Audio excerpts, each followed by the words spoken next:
Hi friends, welcome back to our channel Praveen TV. Friends, ఈ రోజు ఈ వీడియోలో మీకు చెట్టినాడ్ చికెన్ బిర్యానీని ఎలా తయారు చేయాలో ఈ వీడియోలో మీకు చూపిస్తాను ఫ్రెండ్స్. సో ఈ బిర్యానీ అనేది చాలా ఈజీగా, చాలా సింపుల్ గా మనం తయారు చేసుకోవచ్చు. ఈ బిర్యానీకి వచ్చేసరికి మనం కేవలం ఇప్పుడు నేను ఈ వీడియోలో చూపించే మసాలా ఏదైతే ఉందో అది కనుక మీరు తయారు చేసుకోగలిగితే బిర్యానీ అనేది సూపర్ క్విక్ అండ్ చాలా టేస్టీగా కుదురుతుంది ఈ బిర్యానీ అనేది. సో ఈ బిర్యానీ అనేది నేను ఆల్మోస్ట్ 5-6 టైమ్స్ అయితే ట్రై చేశాను. సో చాలా ఈజీగా వచ్చింది. అండ్ ఫ్రెండ్స్, ఇప్పుడు మనం ఈ బిర్యానీని ఎలా ప్రిపేర్ చేసుకోవాలో ఇప్పుడు మీకు చూపిస్తాను. So let's get into the procedure. ఇప్పుడు మనం బిర్యానీ కోసం 3 కప్పుల బాస్మతి రైస్ని ఇలా ఒక బౌల్లో వేసుకొని శుభ్రంగా కడిగి ఇలా 1 గంట ముందే నానబెట్టి ఉంచుకుందాం. ఫ్రెండ్స్, ఇప్పుడు మనం ఈ చెట్టినాడు చికెన్ బిర్యానీకి మనం ముందుగా మసాలాని ప్రిపేర్ చేసుకుందాం. ఈ మసాలా కోసం ముందుగా మనం ఒక జాజి పువ్వు, ఆ తర్వాత 1 టీ స్పూన్ గసాలు, ఆ తర్వాత ఒక 5 యాలకులు, ఆ తర్వాత 15 నుంచి 20 మిరియాలు, ఒక పత్తర్ పూల్, జీలకర్ర 1 స్పూన్, సోంపు 1 స్పూన్, ఆ తర్వాత 1 అనాస పువ్వు, 1 ఇంచ్ దాల్చిన చెక్క, 5 లవంగాలు, 1 నల్ల యాలుక, ఇలా పొట్టు తీసి ఉంచుకున్న 15 చిన్నుల్లిపాయలు, ఆ తర్వాత ఇలా సన్నగా తరిగిన 1 ఇంచ్ అల్లం ముక్కలు, ఆ తర్వాత 2 స్పూన్లు ధనియాలు, ఆ తర్వాత సుమారు 100 గ్రాములు ఉల్లిపాయలు, ఇలా 15 ఎండుమిరపకాయలను కూడా వేసుకొని ఇప్పుడు మెత్తగా పేస్ట్ చేసుకుందాం ఈ మిక్చర్ని. అండ్ ఫ్రెండ్స్, ఇప్పుడు మనం బిర్యానీ తయారీ కోసం ముందుగా ఒక మందపాటి బాండీ పెట్టుకొని అందులో 150 నుంచి 200 ml నూనె పోసుకొని వేడి చేసుకోవాలి. ఇలా నూనె వేడెక్కిన తర్వాత ముందుగా కొద్దిగా జీలకర్ర, సన్నగా కట్ చేసి ఉంచుకున్న ఉల్లిపాయలను వేసుకొని ఉల్లిపాయలు మంచి గోల్డెన్ బ్రౌన్ కలర్ వచ్చేంత వరకు వేయించుకోవాలి. అండ్ ఫ్రెండ్స్, ఇప్పుడు మనకి ఉల్లిపాయలు మంచి గోల్డెన్ బ్రౌన్ కలర్ వచ్చిన తర్వాత ఒక 2 టమాటాలను ఇలా క్యూబ్స్ గా కట్ చేసి ఉంచుకున్నాం కదా, వీటిని వేసుకుందాం.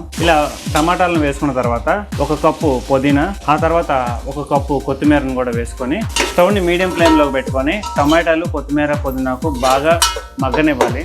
ఈ టమాటాలు అన్ని బాగా మగ్గి ఆయిల్ అనేది పైకి తేలుతున్నప్పుడు మనం నెక్స్ట్ ప్రొసీజర్లోకి వెళ్దాం. సో ప్రెసెంట్ అయితే స్టవ్ మీడియం ఫ్లేమ్లో పెట్టుకొని వీటిని బాగా వేయించుకుందాం. ఇప్పుడు ముందుగా మనం ప్రిపేర్ చేసి ఉంచుకున్న మసాలాను వేసుకొని ఇప్పుడు ఈ మసాలా అనేది పచ్చివాసన పోయేదాకా బాగా వేయించుకోవాలి. ఈ మసాలా ఎంత బాగా వేగితే మనకి బిర్యానీ టేస్ట్ అనేది అంత బాగుంటుంది. మీడియం ఫ్లేమ్లోనే ఈ మసాలాను అయితే మనం బాగా వేయించుకోవాలి. ఇప్పుడు ఈ మసాలా అనేది బాగా వేగాలి. స్టవ్ని మీడియం ఫ్లేమ్లో పెట్టుకొని అప్పుడప్పుడు ఇలా కలుపుకుంటూ ఈ మసాలాను అయితే వేయించుకుందాం. ఫ్రెండ్స్, ఇప్పుడు మనం వేసుకున్న మసాలా అనేది బాగా వేగింది. ఇప్పుడు మనం ముందుగా కడిగి శుభ్రం చేసి ఉంచుకున్న 750 గ్రాముల చికెన్ వేసి 1 కప్పు పెరుగులో ముందుగా మనం వేయించి ఉంచుకున్న మసాలాను కలుపుకొని వేసుకోవాలి ఫ్రెండ్స్. అప్పుడు మనకి బిర్యానీ టేస్ట్ అనేది చాలా బాగుంటుంది. సో ఇలా కలుపుకొని వేసుకున్న తర్వాత ఇప్పుడు ఈ మసాలా అంతా చికెన్ ముక్కలకు పట్టేలా ఒకసారి జాగ్రత్తగా కలుపుకోవాలి. ఇప్పుడు మనం పెరుగు వేసుకొని కలుపుకున్న తర్వాత ఒక హాఫ్ నిమ్మకాయని ఇందులో రసం పిండుకోవాలి. అండ్ ఫ్రెండ్స్, ఇప్పుడు మనం చికెన్ కి ఈ మసాలా అంతా బాగా పట్టిన తర్వాత ఇలా మూత పెట్టుకొని మూత పైన కొద్దిగా నీళ్లను పోసుకొని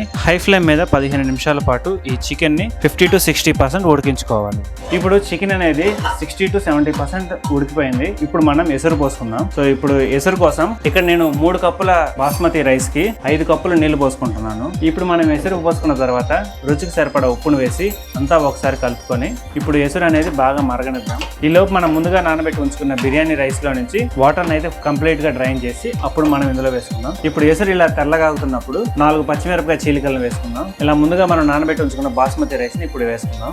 ఇప్పుడు బాస్మతి రైస్ వేసుకున్న తర్వాత మెతుకు విరక్కుండా చాలా జాగ్రత్తగా మనం ఈ రైస్ ని బాగా కలుపుకోవాలి. సో ఇప్పుడు మనం ఇలా కలుపుకున్న తర్వాత మూత పెట్టి హై ఫ్లేమ్ మీద 15 నిమిషాల పాటు ఇప్పుడు ఆ రైస్ ని ఉడికించుకోవాలి. సో ఇక్కడ మనకి 60% ఉడికిన తర్వాత అప్పుడు మనం స్టవ్ అనేది మీడియం ఫ్లేమ్ లో పెట్టుకోవాలి. సో ఇనీషియల్ గా ఇప్పుడైతే మనకి హై ఫ్లేమ్ మీద ఒక 15 మినిట్స్ పాటు ఈ రైస్ ని అయితే ఉడికించుకుందాం. అండ్ ఫ్రెండ్స్, ఇప్పుడు రైస్ అనేది ఒక 60% ఉడికింది. ఇప్పుడు మనం స్టవ్ ని మీడియం ఫ్లేమ్ లో పెట్టుకొని ఒక 20 మినిట్స్ పాటు ఈ రైస్ ని ఉడికించుకుందాం. సో చూసారు కదా, రైస్ అనేది బాగా ఎసురుని పీల్ చేసుకొని ఒక 60% అయితే ఉడికింది. ఇప్పుడు మనం మీడియం ఫ్లేమ్ లో పెట్టుకొని ఈ రైస్ ని పూర్తిగా ఉడికించుకుందాం. చూసారు కదా ఫ్రెండ్స్, ఈ బిర్యానీని ఎంత ఈజీగా, ఎంత సింపుల్ గా ప్రిపేర్ చేసుకోవచ్చు. సో ఇక్కడ నేను ఈ బిర్యానీ అనేది కొంచెం స్పైసీనెస్ ఉండాలని చెప్పి స్పైసీనెస్ అనేది కొంచెం ఇంక్రీజ్ చేస్తున్నాను. సో మీరు కనుక కొంచెం స్పైసీ లవర్ అయితే యాజ్ ఇట్ ఈస్ గా నేను చూపించిన కొలతలు ఏవైతే ఉన్నాయో వాటితో మీరు బిర్యానీ అనేది ప్రిపేర్ చేసుకోవచ్చు. సో మీరు కనుక స్పైసీనెస్ ఈ లెవెల్లో వద్దు అని అనుకుంటే మటుకి మీడియం స్పైసీ కావాలన్న మటుకి స్పైసీనెస్ అంటే ఎండుమిరపకాయలు కానీ మిరియాలు కానీ కొంచెం తగ్గించుకుంటే బిర్యానీ అనేది చాలా బాగుంటుంది. మీకు ఈ వీడియో నచ్చితే ఖచ్చితంగా లైక్ చేయండి, షేర్ చేయండి, ప్రవీణ్ టీవీ ఛానల్ సబ్స్క్రైబ్ చేసుకోండి. మరో మంచి వీడియోతో మీ ముందుకు వస్తాను. Thank you for watching. Have a nice day.